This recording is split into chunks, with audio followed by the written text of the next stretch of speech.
بسم الله الرحمن الرحيم الحمد لله رب العالمين الرحمن الرحيم مالك يوم الدين إياك نعبد وإياك نستعين. Masyarakat sudah main patokan. Untuk DPRK itu 100.000 satu suara, DPRA 200.000, DPR RI 300.000. ما كان محمد أبا أحد.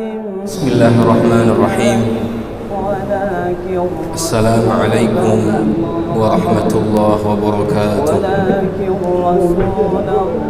الحمد لله الذي أمرنا بالأمر بالمعروف والنهي عن المنكر وجعلنا خير أمة أخرجنا للناس نأمر بالمعروف وننهى عن المنكر ونؤمن بالله. أشهد أن لا إله إلا الله وحده لا شريك له وأشهد أن محمدا عبده ورسوله. اللهم صل وسلم وبارك على خاتم الأنبياء وإمام المرسلين نبينا وحبيبنا وقدوتنا محمد وعلى آله وأصحابه أجمعين. أما بعد، فأوصيني وإياكم جميعا بتقوى الله، اتقوا الله حق تقاته ولا تموتن إلا وأنتم مسلمون. Hadirin hadirat sidang jamaah salat maghrib yang dimuliakan Allah, alhamdulillah atas nikmat rahmat dari Allah, taufik dan hidayahnya, kita baru saja dapat menunaikan salat fardu maghrib kita di awal waktu secara berjamaah di rumah Allah yang mulia ini. Para pendengar radio Baitur Rahman, RRI dan juga radio-radio swasta lainnya yang menyiarkan halaqah maghrib secara langsung dari Masjid Raya rahimani wa rahimakumullahu jami'an. Para jamaah yang mulia, 2 kali berturut kita tidak bertemu karena saya di Semelu acara MTQ Provinsi Aceh sebagai Dewan Hakim. Alhamdulillah malam ini Allah beri kita kesempatan untuk kembali bertemu melalui halaqah maghrib di masjid yang mulia ini, dan insya-Allah mulai malam ini sampai nanti masuk waktu Pilpres dan Pileg, saya akan sampaikan materi terkait dengan bagaimana tuntunan agama atau syariat di dalam menghadapi Pilpres dan Pileg. Ini secara berseri akan kita sampaikan sampai nanti waktu pelaksanaannya tanggal 14 Februari. Para jamaah yang mulia, kita sepakat bahawa masjid, tempat-tempat umum tidak boleh dijadikan tempat untuk politik praktis. Kita sepakat masjid tidak boleh menjadi tempat politik praktis. Dalam arti apa? Masjid tidak boleh jadi tempat untuk mengajak orang atau para jamaah mendukung pasangan calon tertentu atau calon tertentu atau partai tertentu, karena masjid adalah bukan punya orang tertentu, bukan punya partai tertentu, dia adalah punya umat. Maka tidak boleh tadi digunakan untuk mengajak mendukung partai tertentu, orang tertentu.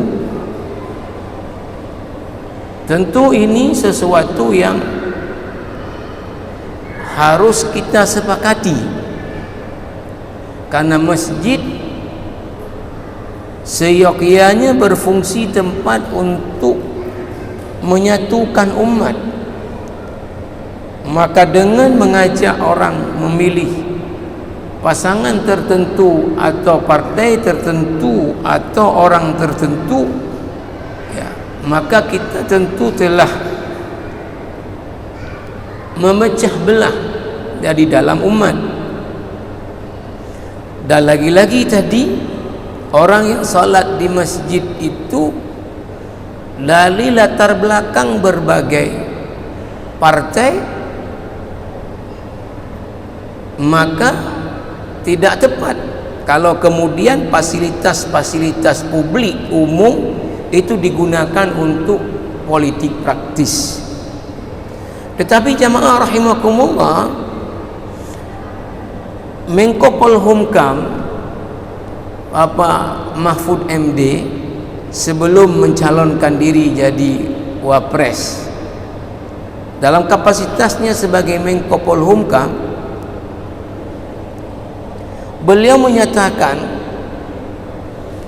masjid tidak boleh jadi tempat politik praktis, tetapi boleh menjadi tempat untuk memberi pencerahan kepada umat, kepada jamaah, bagaimana tuntunan agama di dalam memilih pemimpin, di dalam memilih wakil-wakil rakyat. Kalau kita melihat dari sisi sudut pandang agama, bukan saja boleh, tetapi malah hukumnya wajib menggunakan segala sarana, media, kesempatan untuk menasihati masyarakat agar melaksanakan yang ma'ruf dan meninggalkan yang mungkar. Maka jamaah rahimakumullah,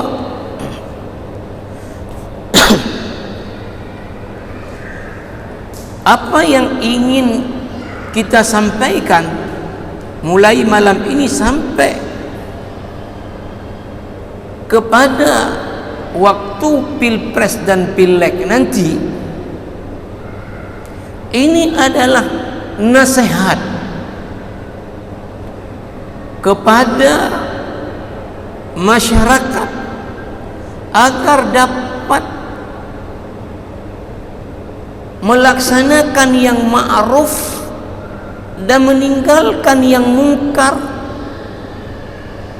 di dalam pelaksanaan Pilpres dan juga Pileg. Para jamaah yang dirahmati Allah Subhanahu wa taala,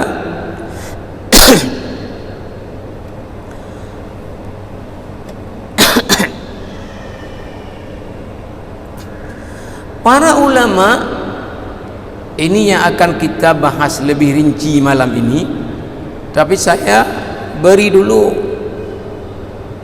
pengantar. Para ulama ijma, sepakat semuanya, tidak ada khilaf, perbedaan pendapat di dalam masalah apa? Di dalam hal mengajak orang berbuat kebaikan, namanya al-amru bil ma'ruf, dan mencegah kemungkaran. Ini ijma' ulama, hukumnya adalah wajib. Terutama lagi lebih wajib apabila yang ma'ruf sudah ditinggalkan dan yang mungkar dipraktekkan. Dan atas siapa terutama beban kewajiban ini dibebankan oleh Allah? Atas mereka-mereka yang faham tentang ma'ruf, paham tentang mungkar, paham tentang kewajiban amar ma'ruf nahi mungkar. Tentu di sini adalah para ulama. Maka ketika saya melihat bahwa di lapangan, menurut informasi yang kita terima, bahwa yang ma'ruf ditinggalkan oleh masyarakat dalam pilpres dan pileg, dan yang mungkar ini yang justru kemudian dipraktekkan. Maka saya sebut tadi, sudah wajib secara agama untuk kita menasehati masyarakat agar kembali kepada tuntunan agama dengan mengamalkan yang ma'ruf dan meninggalkan yang mungkar. Apa yang ma'ruf yang ditinggalkan, jamaah yang mulia? Ini sebagai istilahnya prolog, ini pengantar. Nanti detailnya kita sampaikan.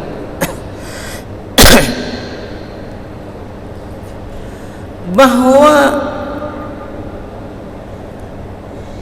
agama punya tuntunan. Apa yang harus dilihat oleh masyarakat di dalam menjatuhkan pilihannya kepada pemimpinnya? Apa yang harus dilihat oleh masyarakat di dalam memilih wakil-wakilnya? Yang hari banyak sini. Ya, itu banyak hari. Yang dalam istilah fikih siasah disebut dengan ahlul halli wal aqdi. Kalau di kita adalah anggota DPR RI, DPRA, DPRK. Yang paling apa tuntunan agama yang harus digunakan oleh setiap orang yang punya hak memilih di dalam memilih pemimpin dan wakil-wakil rakyat? Ini kalau kita lihat di dalam praktek di lapangan, ini tidak diamalkan. Berarti yang ma'ruf ditinggalkan. Nah, apa kemudian kemungkaran-kemungkaran?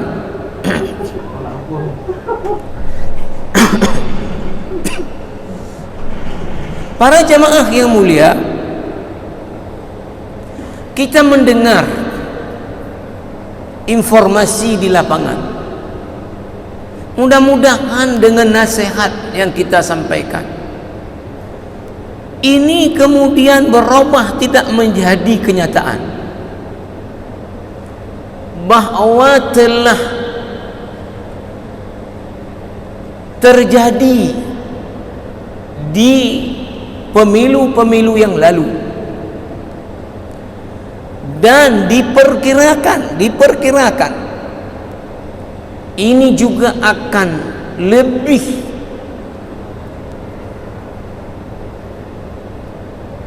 hebat lagi terjadi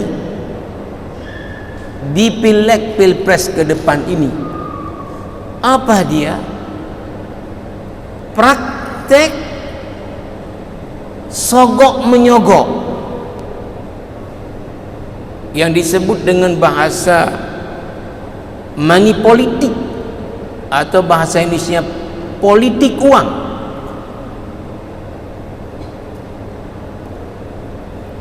Para jamaah rahimakumullah,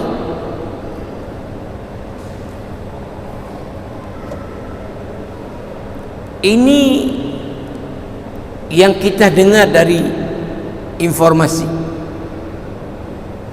bahwa masyarakat kita ketika ditanya, kamu kali ini pilih siapa? Jawabannya adalah apa? Siapa yang kasih duit?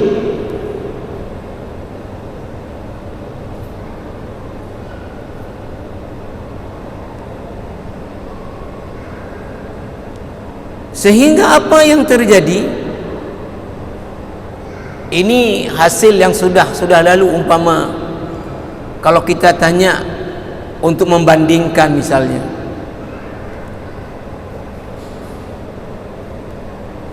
kenapa si A itu orangnya baik, latar belakang pendidikannya bagus, tidak ada suara di situ. Maka orang-orang di situ mengatakan karena dia nggak ada kasih apa-apa.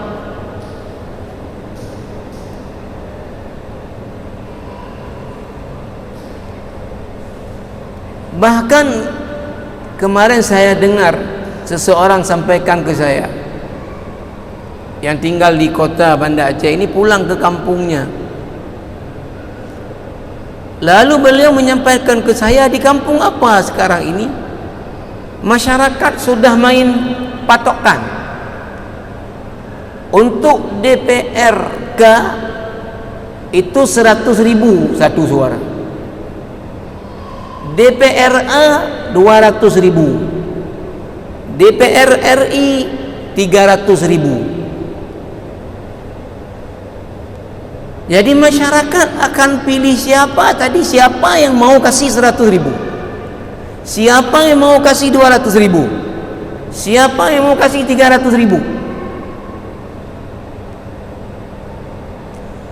Ini kan jelas-jelas jamaah rahimakumullah adalah kemungkaran.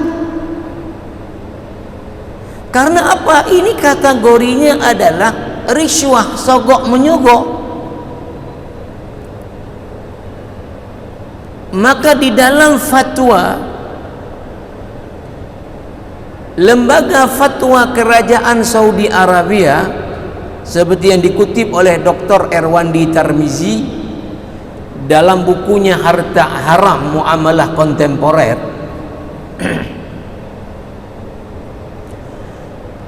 dalam fatwa lembaga fatwa kerajaan Saudi, nomor fatwanya 7245, itu langsung berbunyi,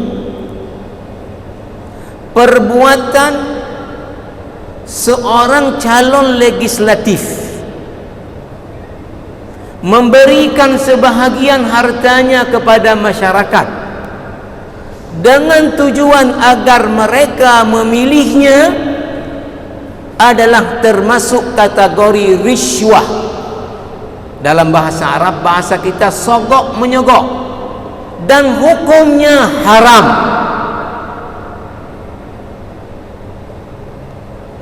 Saya ulangi bunyi fatwanya. Perbuatan seorang calon legislatif memberikan sebahagian hartanya kepada masyarakat dengan tujuan agar mereka memilihnya termasuk riswah, sogok menyogok, dan hukumnya adalah haram. Hadisnya tegas. Yang pertama, hadis riwayat Abu Dawud dengan derajat yang sahih. Rasulullah sallallahu alaihi wasallam melaknat orang yang memberi sogok dan yang menerima sogok. La'ana Rasulullah sallallahu alaihi wasallam ar-rashiya wal murtashi. Di dalam hadis riwayat Imam Ahmad ditambah lagi orang yang dilaknat oleh Rasulullah. La'ana Rasulullah sallallahu alaihi wasallam ar-rashiya wal murtashiya wal raisha. Rasulullah melaknat orang yang memberi sogok, orang yang menerima sogok, dan perantara sogok. Kalau dalam Pileg Pilpres, tim ses, menjadi orang-orang yang mencari siapa mau pilih si A dikasih sekian, kemudian mengantarkan pemberian tadi agar dipilih. Ini perantara sogok menyogok. Rasulullah melaknat yang memberi sogok, yang menerima sogok, perantara sogok.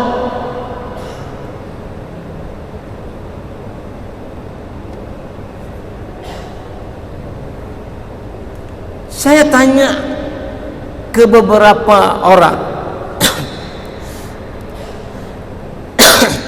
untuk uji petik. Saya tanya, kalau kita ini umpama maju sebagai calon gubernur, calon bupati, wali kota, kita tidak punya uang, tidak beri apa-apa ke masyarakat, tapi kita sampaikan bahwa kita orangnya amanah, kita orangnya jujur, dan kita akan melakukan hal-hal program-program kita. Apa dipilih oleh masyarakat? Apa jawaban orang-orang yang saya tanya? Han dipilih yang hanya rajuk dapur.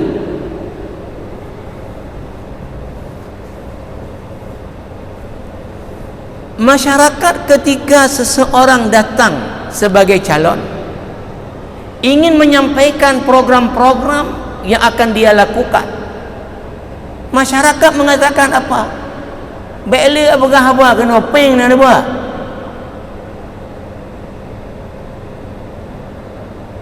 Bisa tidak kita kalau maju tadi calon DPR dengan berbagai tingkatan, tidak memberi apa-apa, akan dipilih? Banyak orang saya tanya jawabannya, han dipilih, han dipilih. Nah, ini kan jelas-jelas adalah perkara mungkar.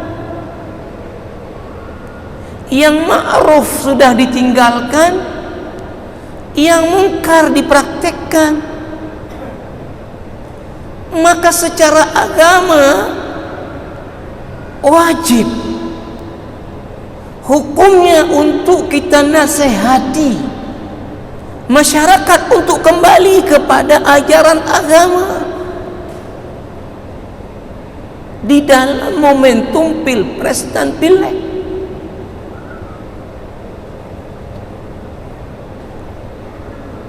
Maka saya sebut tadi, Pak Mahfud MD mengatakan boleh masjid digunakan untuk tadi menasihati masyarakat. Bagaimana menurut agama peran yang harus diperankan oleh masyarakat? Tapi secara tinjauan agama bukan lagi boleh, sudah wajib untuk menggunakan segala kesempatan, segala sarana dan media untuk memperbaiki apa yang sudah rusak daripada kehidupan masyarakat. Maka jamaah yang dirahmati Allah Subhanahu wa taala, malam ini kita awali dari pembahasan tentang hukum mengajak orang berbuat baik dan mencegah orang melakukan kemungkaran. Bersama saya ada satu kitab ini khusus membahas masalah ini. Judulnya Haqiqatul Amri bil Ma'rufi wan Nahyi 'anil Munkari wa Arkanuhu wa Majalatuhu. Hakikat amar ma'ruf nahi munkar, rukun-rukunnya, dan kemudian aspek-aspeknya. Ini kitab disusun oleh Profesor Dr. Syekh Hamad ibn Nasir ibn Abdurrahman Al-Ammar. Ini guru besar di bidang ilmu dakwah, Ustaz bi kulliyatid dakwah. Ini guru besar di bidang ilmu dakwah. Maka saya akan membaca apa yang beliau tulis, ya,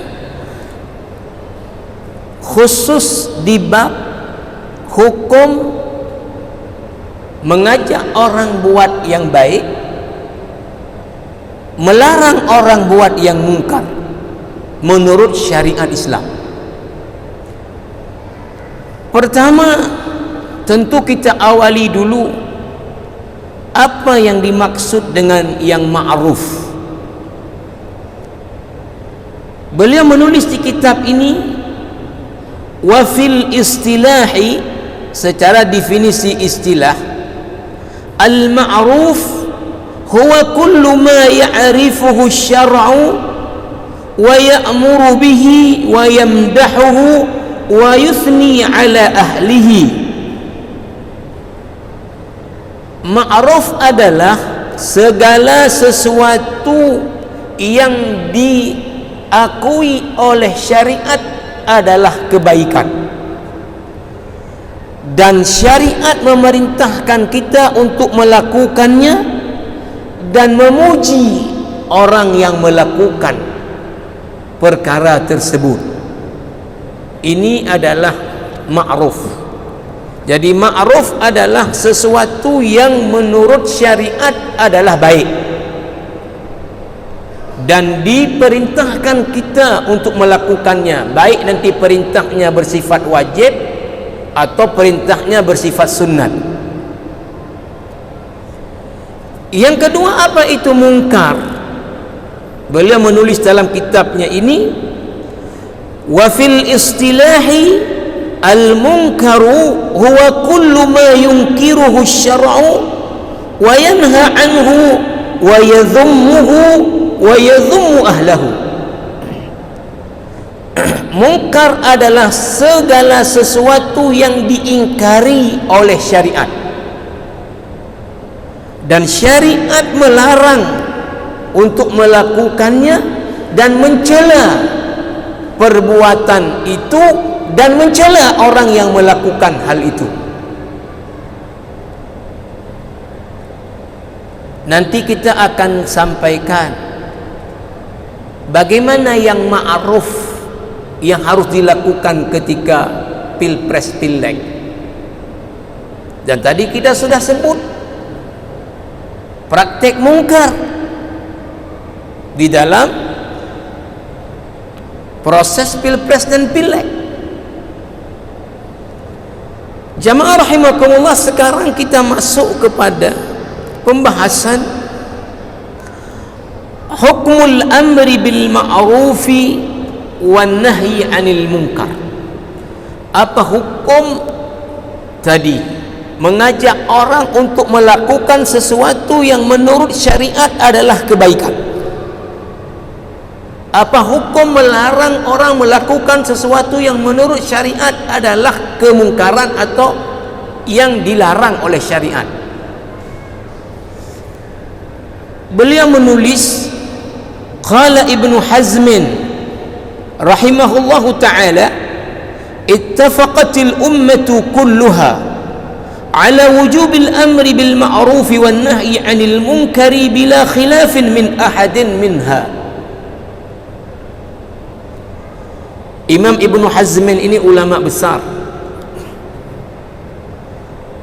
mujtahid.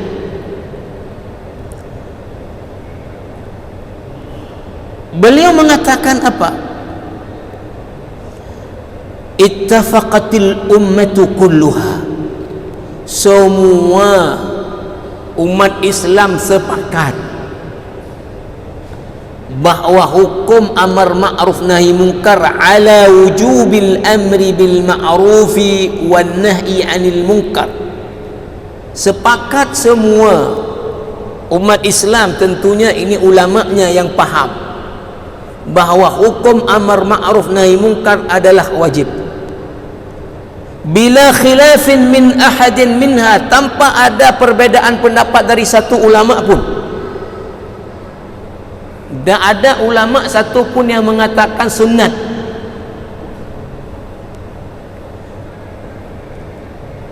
Lalu kemudian disebutkan lagi oleh pengarang kitab ini, Syekh Profesor Dr. Hamad Ibni Nasir Ibni Abdurrahman Al-Ammar, kama i'tabarahu al-Khalifatul Rashidu Umar bin Al-Khattab radhiyallahu anhu syartan ra'isan fil intima' ila sufufi ummatil Islam. Sebagaimana Khalifah Umar ibn Al-Khattab mengatakan bahawa syarat untuk seseorang bisa masuk ke dalam kelompoknya umat Islam adalah tegaknya di dalam umat Islam itu amar ma'ruf nahi munkar. Faqad qara'a qaula Allah Ta'ala, lalu Umar membacakan ayat di dalam surah Al-Imran 110, kuntum khaira ummatin ukhrijat linnas ta'muruna bil ma'rufi wa tanhauna 'anil munkari wa tu'minuna billah. Kalian adalah umat yang terbaik. Siapa kalian? Umat Islam yang dilahirkan untuk semua manusia, karena kalian menyuruh yang ma'ruf dan mencegah yang munkar dan beriman kepada Allah. Summa qal, lalu Umar mengatakan setelah membacakan ayat ini, ya ayyuhan nas, inna min sirrihi an yakuna min tilkal ummati falyuaddi syartallahi minha.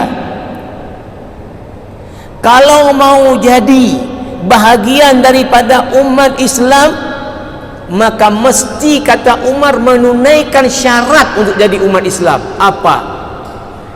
Amar ma'ruf nahi munkar harus dijalankan. Wa qala Abu Bakar Al-Jassas, ini salah seorang ulama besar dengan kitabnya Ahkamul Quran, hukum-hukum dalam Al-Quran, dan dikutip oleh pengarang kitab ini, mengatakan Abu Bakar Al-Jassas, akkadallahu ta'ala fardhal amri bil ma'ruf wan nahyi 'anil munkari fi mawadhi'a min kitabihil karim. Allah telah menekankan tentang kewajiban amar ma'ruf nahi munkar di dalam kitabnya di berbagai ayat. Wa bayyanahu rasuluhu sallallahu alaihi wasallam fi akhbarin mutawatiratin, dan Nabi telah menjelaskan tentang kewajiban amar ma'ruf nahi munkar dalam banyak hadis-hadis derajatnya mutawatir. Wa ajma'a as-salaf wa fuqaha'ul amsari rahimahullahu ta'ala ala wujubih, dan para ulama di berbagai wilayah Islam telah sepakat akan kewajiban amar ma'ruf nahi munkar. Wa qala Al-Ghazali rahimahullahu ta'ala, Imam Al-Ghazali salah seorang ulama besar dalam mazhab Syafi'i dengan kitab terkenalnya Ihya Ulumuddin, Ini dikutip oleh pengarang kitab ini, Imam Al-Ghazali mengatakan, al-amru bil ma'ruf wan nahyu 'anil munkar huwa al-qatbul a'zamu fid din wa huwa al-muhimmu alladhi ibta'asa Allahu lahu an-nabiyyin ajma'in. Kata Imam Al-Ghazali rahimahullahu ta'ala, perkara amar ma'ruf nahi munkar adalah perkara paling agung di dalam agama, dan ini adalah tujuan Allah, dan Allah mengutus para nabi untuk maksud amar ma'ruf nahi munkar. Ini dikutip dari kitab Imam Al-Ghazali, Al-Amru bil Ma'ruf wan Nahyi 'anil Munkar, Abu Hamid Al-Ghazali. Kemudian diangkat lagi pernyataan, wa qala An-Nawawi rahimahullahu taala, Imam An-Nawawi mengatakan di dalam mensyarah hadis sahih Muslim, laqad tatabaqa ala wujubil amri bil ma'ruf wan nahyi 'anil munkar al-kitab was sunnah wa ijma'ul ummati wa huwa aidan min an-nasihah allati hiya min ad-din.